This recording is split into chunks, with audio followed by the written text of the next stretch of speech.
Hello hi wish you all a very happy independence day 80వ స్వాతంత్ర దినోత్సవం. మనకి మన ఫ్రీడమ్ ఫైటర్స్ ఎంతో స్ట్రగుల్ చేసి ఇచ్చిన ఈ స్వాతంత్ర్యాన్ని మనం వృధా చేసుకోకుండా కరెక్ట్గా దీన్ని ఉపయోగించుకుని ఫ్రీడమ్ కమ్స్ విత్ రెస్పాన్సిబిలిటీ అంటారు కదా, అట్లా బాధ్యతగా ప్రవర్తిద్దాం. ఒక చిన్న స్టోరీతో వచ్చానండి. అనగనగా ఒక ఒక ఆశ్రమంలో ఒక స్టూడెంట్ అన్ని విషయాల్లో అన్ని విద్యల్లో మంచిగా ఆరితేరుతాడనమాట.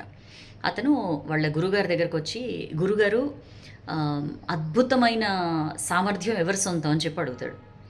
అయితే గురువుగారికి అర్థమైపోతుంది అనమాట, ట్రైన్ చేసింది ఆయనే కదా.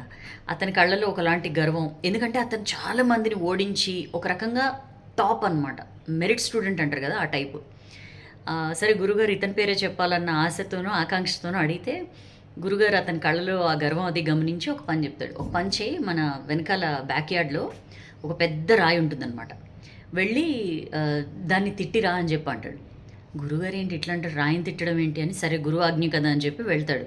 ఆ పెద్ద రాయిని నానా మాటలు అంటాడనమాట. నువ్వు ఎందుకు పనికిరావు, నీకేం చేత కాదు, నువ్వు వేస్ట్, నువ్వు నువ్వు ఇది, నువ్వు అది, నువ్వు కదలేవు, అది ఇదని మొత్తం తిట్టేసి వచ్చేస్తాడు.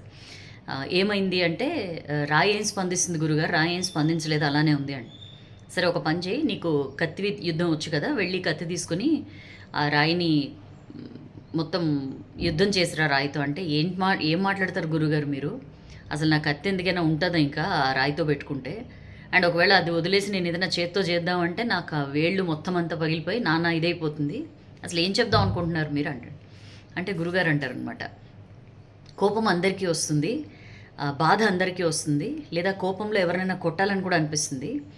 బట్ ఎవరైతే స్థితప్రజ్ఞతగా ఉంటారో, ఎవరైతే కంట్రోల్ చేసుకుంటారో దాన్ని, ఇప్పుడు నువ్వు ఎట్లయితే రాయిని వెళ్ళి నాన్న మాట్లాడినా రాయి ఏం స్పందించలేదు, నువ్వు రాయిని కొట్టినా సరే రాయి ఏం స్పందించదు, because it knows how to control.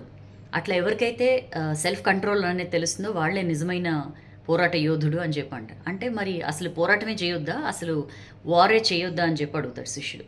War చేయాలి. ఎప్పుడు చేయాలి?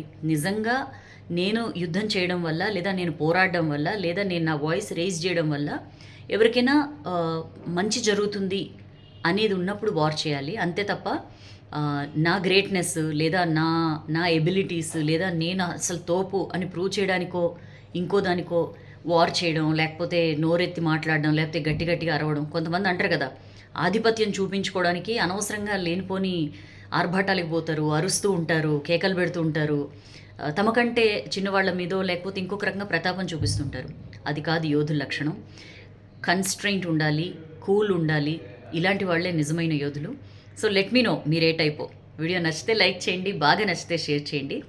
బట్ అగైన్, కోపం వచ్చినప్పుడు రియాక్ట్ అవ్వడం అందరూ చేస్తారు. బట్ ఆ కోపాన్ని కంట్రోల్ చేసుకుని దాన్ని కరెక్ట్గా ఎట్లా వాడుకోవాలి, దానికి ఎట్లా రెస్పాండ్ అవ్వాలి, దాని రియాక్షన్ అని కానీ కాకుండా రెస్పాన్స్ ఎలా ఉండాలనేది ఆలోచించే వాళ్ళే నిజమైన యోధులు. మీరేంటో చెప్పండి, ఓకేనా? అండ్ ఈ స్టోరీ పిల్లలకి చెప్పండి, ఎందుకంటే విపరీతమైన కోపం వస్తూ ఉంటుంది పిల్లలకి.